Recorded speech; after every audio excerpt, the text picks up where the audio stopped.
हर हर महादेव साथियों, यह आपका जेपी सर आप सभी के उज्जवल भविष्य की कामना करता है। प्यारे साथियों, आज हम लोकसभा चुनाव 2024 से संबंधित महत्वपूर्ण अपडेट लेकर आया हूं। जैसा आप जानते हैं कि 9 जून 2024 को हमारे यशस्वी प्रधानमंत्री श्री नरेंद्र मोदी जी तीसरी बार शपथ ग्रहण किए। पंडित जवाहरलाल नेहरू के बाद दूसरे प्रधानमंत्री हैं जो लगातार तीसरी बार जो है प्रधानमंत्री बने हैं। ये 14वें क्रम के प्रधानमंत्री हैं। Latest start. हमारा पहला प्रश्न है, लोकसभा चुनाव 2024 का बिगुल कब बजा? तो साथियों, 16 मार्च 2024 को। आदर्श आचार संहिता कब लागू होता है? तो साथियों, चुनाव आयोग द्वारा जिस दिन चुनाव की घोषणा होती है उसी दिन आदर्श आचार संहिता लागू हो जाता है। आदर्श आचार संहिता कब समाप्त होता है? तो चुनाव के परिणाम आने के बाद जो है आदर्श आचार संहिता जो है समाप्त हो जाता है। साथियों, हमारा अगला प्रश्न है, लोकसभा चुनाव की घोषणा कौन करता है? मोस्ट इम्पॉर्टेंट क्वेश्चन है कि लोकसभा चुनाव की घोषणा कौन करता है? तो आपका जवाब होगा चुनाव आयोग, जिसे इलेक्शन कमीशन भी कहा जाता है। अगला प्रश्न है, 2024 में कौन सी लोकसभा का चुनाव संपन्न हुआ है? तो साथियों, यह 18वीं लोकसभा चुनाव का संपन्न हुआ है। 2024 में जो लोकसभा का चुनाव हुआ है यह 18वीं लोकसभा चुनाव हुआ है। साथियों, हमारा अगला प्रश्न है, वर्तमान में मुख्य चुनाव आयुक्त कौन है? तो आपका जवाब होगा श्री राजीव कुमार। वर्तमान में चुनाव आयुक्त कौन है? चुनाव आयुक्त दो होते हैं, एक हैं ज्ञानेश कुमार, वह दूसरे हैं सुखबीर सिंह संधू। स्वतंत्र भारत के प्रथम मुख्य चुनाव आयुक्त कौन थे? मोस्ट इम्पॉर्टेंट क्वेश्चन है यह। स्वतंत्र भारत के प्रथम मुख्य चुनाव आयुक्त सुकुमार सेन थे। अगला प्रश्न है, लोकसभा चुनाव 2024 कितने चरणों में संपन्न हुआ? तो साथियों, आप जानते हैं कि यह लोकसभा चुनाव 2024 का 7 चरणों में संपन्न हुआ है। लोकसभा चुनाव 2024 के प्रथम चरण का मतदान कब था? तो प्रथम चरण का मतदान 19 अप्रैल 2024 को संपन्न हुआ था। और 18वीं लोकसभा के अंतिम चरण का मतदान कब संपन्न हुआ? तो अंतिम चरण का मतदान 1 जून 2024 को संपन्न हुआ। अगला प्रश्न है, 18वीं लोकसभा का मतदान संपन्न होने में कुल कितने दिन लगे? तो साथियों, कुल 44 दिन लगे थे। जैसा आप जानते हैं कि 19 अप्रैल को चुनाव शुरू हुआ था और 1 जून को समाप्त हुआ था। इस प्रकार 44 दिन जो है लगे। साथियों, हमारा अगला प्रश्न है, किस लोकसभा के चुनाव में मतदान प्रक्रिया संपन्न कराने में सबसे अधिक समय लगा है? तो 18वीं लोकसभा चुनाव 2024 में सबसे अधिक समय लगा है। अगला प्रश्न है, 18वीं लोकसभा चुनाव की मतगणना कब संपन्न हुई? तो 18वीं लोकसभा चुनाव की मतगणना 4 जून 2024 को संपन्न हुई।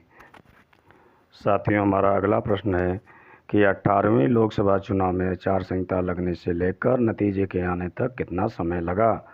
तो साथियों, प्रश्न को ध्यान से सुने। आचार संहिता लगने से, आचार संहिता कब लगा था? 16 फरवरी को। और परिणाम कब आया था? 4 जून को। अतः कुल कितना दिन लगा? 80 दिन। वर्तमान में कुल लोकसभा सीटों की संख्या कितनी है? आप जानते हैं कि 543, जिसमें से 524 सांसद सदस्य राज्यों से चयनित किए जाते हैं और 19 सांसद सदस्य केंद्र शासित राज्यों से चयनित किए जाते हैं। हमारा अगला प्रश्न है, 18वीं लोकसभा चुनाव में कुल कितनी सीटों पर वोटिंग संपन्न हुई? तो साथियों, कुल 542 सीटों पर वोटिंग संपन्न हुई। एक सीट पर प्रत्याशी जो है निर्विरोध चयनित हुआ था, वह है गुजरात के सूरत लोकसभा सीट से। भाजपा के मुकेश दलाल निर्विरोध सांसद निर्वाचित हुए हैं। लोकसभा चुनाव 2024 का आदर्श वाक्य क्या था? चुनाव का पर्व देश का गर्व। चुनाव का पर्व देश का गर्व, यह 2024 की लोकसभा का आदर्श वाक्य था। हमारा अगला प्रश्न है साथियों, 18वीं लोकसभा चुनाव के साथ ही साथ कितने राज्यों में विधानसभा चुनाव भी संपन्न कराया गया? तो आपका जवाब होगा 4। अरुणाचल प्रदेश, आंध्र प्रदेश, उड़ीसा और सिक्किम में। सर्वाधिक मतदान का विश्व रिकॉर्ड किस देश ने बनाया है? तो आपका जवाब होगा भारत। 64.2 करोड़ मतदाताओं ने अपने मतों का प्रयोग करके यह विश्व रिकॉर्ड कायम किया है। अगला प्रश्न है, लोकसभा चुनाव में प्रत्याशियों हेतु निर्धारित न्यूनतम आयु सीमा क्या है? तो 25 वर्ष। कोई भी लोकसभा सदस्य जिसकी आयु 25 वर्ष है वह चुनाव लड़ सकता है। अगला प्रश्न है, किस संविधान संशोधन द्वारा वयस्क मताधिकार की आयु 21 वर्ष से घटाकर 18 वर्ष कर दी गई है? साथियों, 1989 के पहले मताधिकार का प्रयोग की आयु सीमा जो है 21 वर्ष था, जो 61वें संविधान संशोधन द्वारा 1989 में 18 वर्ष कर दिया गया है। अगला प्रश्न है, स्वतंत्र भारत में पहली बार लोकसभा चुनाव कब संपन्न हुआ था? तो 1951-52 में। अगला प्रश्न है, भारत में पहली लोकसभा का गठन कब हुआ था? तो साथियों, 1952 में चुनाव संपन्न हुआ। 17 अप्रैल 1952 को लोकसभा का गठन हुआ था। अगला प्रश्न है, लोकसभा चुनाव कितने वर्ष बाद होते हैं? तो साथियों, लोकसभा चुनाव प्रत्येक 5 वर्ष बाद कराए जाते हैं। अगला प्रश्न है, लोकसभा अध्यक्ष का चुनाव कौन करता है? लोकसभा अध्यक्ष का चुनाव कौन करता है? तो साथियों, लोकसभा का अध्यक्ष का चुनाव लोकसभा के सदस्यों के द्वारा किया जाता है। कौन करता है? लोकसभा के सदस्य लोकसभा अध्यक्ष का चुनाव करते हैं। अगला प्रश्न है, 18वें लोकसभा चुनाव में सबसे अधिक सीटें जीतने वाली पार्टी कौन बनी है? तो 18वें लोकसभा में सबसे अधिक सीटें जीतने वाली पार्टी है भाजपा, जिन्होंने 240 सीटें पर विजय हासिल की। भाजपा के सहयोगी दलों एनडीए को कुल कितनी सीटें मिली? तो भाजपा के जो सहयोगी दल हैं उनको 292 सीटें प्राप्त हुई थी। हमारा अगला प्रश्न है कि एनडीए का फुल फॉर्म क्या होता है? एनडीए का फुल फॉर्म क्या होता है? तो एनडीए का फुल फॉर्म होता है national democratic Alliance. National democratic Alliance, राष्ट्रीय जनतांत्रिक गठबंधन, जिसकी स्थापना 1998 में हुई थी। एनडीए के वर्तमान अध्यक्ष कौन है? साथियों, तो एनडीए के वर्तमान अध्यक्ष हैं श्री अमित शाह, जो कि भाजपा के हैं। बहुत ही मोस्ट इम्पॉर्टेंट क्वेश्चन है, एनडीए के वर्तमान अध्यक्ष कौन है? अमित शाह। हमारा अगला प्रश्न है, 18वें लोकसभा चुनाव में सबसे अधिक सीटें जीतने वाली दूसरी सबसे बड़ी पार्टी कौन है? दूसरे नंबर की पार्टी है कांग्रेस, जिन्होंने 99 सीटें जो है 99 सीटों पर विजय हासिल की। अगला प्रश्न है, कांग्रेस के सहयोगी दलों इंडिया को कुल कितनी सीटें मिली? तो कांग्रेस के सहयोगी दल इंडिया को 234 सीटें प्राप्त हुई हैं। अगला प्रश्न है, इंडिया गठबंधन का फुल फॉर्म क्या है? तो इंडिया गठबंधन का फुल फॉर्म है Indian national developmental inclusive Alliance, जिसकी स्थापना 17 जुलाई 2023 को हुई थी। इंडिया गठबंधन के वर्तमान अध्यक्ष कौन है? मोस्ट इम्पॉर्टेंट क्वेश्चन, इंडिया गठबंधन के वर्तमान अध्यक्ष कौन है?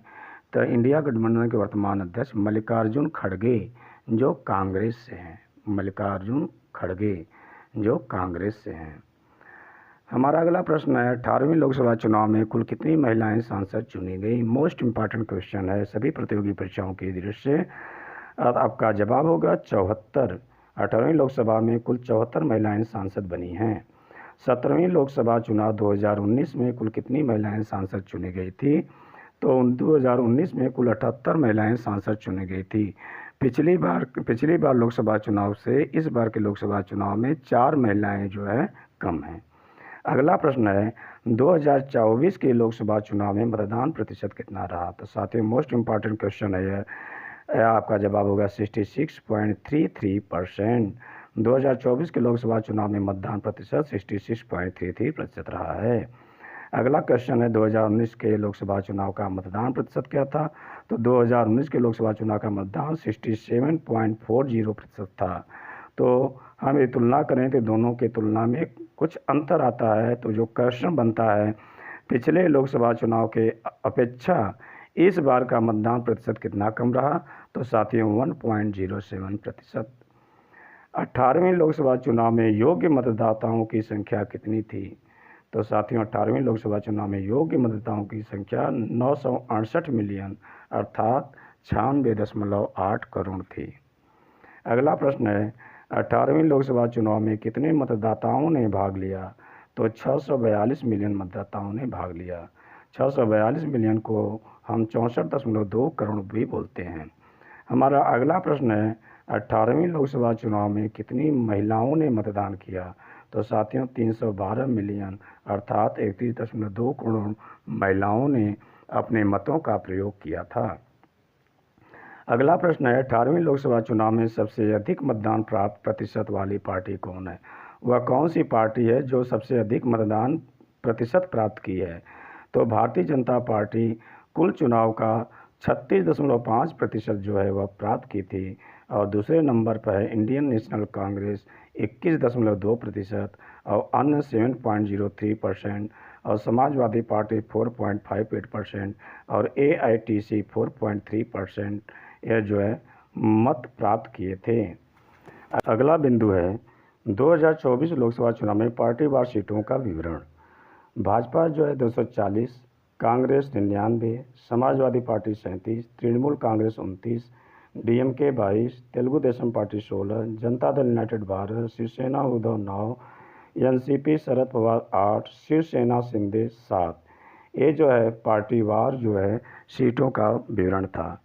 अगला महत्वपूर्ण बिंदु है कुछ प्रतिष्ठित लोकसभा सीटों का विवरण। वाराणसी संसदीय क्षेत्र से लगातार 3 बार प्रधानमंत्री श्री नरेंद्र मोदी चुनाव जीते हैं। वहीं कन्नौज से अखिलेश यादव, मैनपुरी से डिम्पल यादव, लखनऊ से राजनाथ सिंह, मथुरा से हेमा मालिनी, रायबरेली व वायनाड से राहुल गांधी ने जीत दर्ज किया है। अमेठी से स्मृति ईरानी और सुल्तानपुर से मेनका गांधी जो है इस चुनाव को हार गई हैं। हमारा अगला बिंदु है सबसे कम उम्र के जीतने वाले सांसद कौन हैं? तो पुष्पेंद्र सरोज ये कौशाम्बी लोकसभा क्षेत्र से हैं जिनका उम्र 25 वर्ष है। प्रिया सरोज मछली शहर लोकसभा क्षेत्र से जिनका उम्र 25 वर्ष है। अगला है शांभवी चौधरी समस्तीपुर लोकसभा क्षेत्र से, इनका है उम्र 25 वर्ष।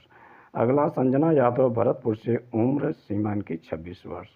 साथियों यदि हमारा यह चुनावी विश्लेषण आपको अच्छा लगे तो आज वीडियो को लाइक और शेयर करना न भूलें। जय हिंद, जय भारत।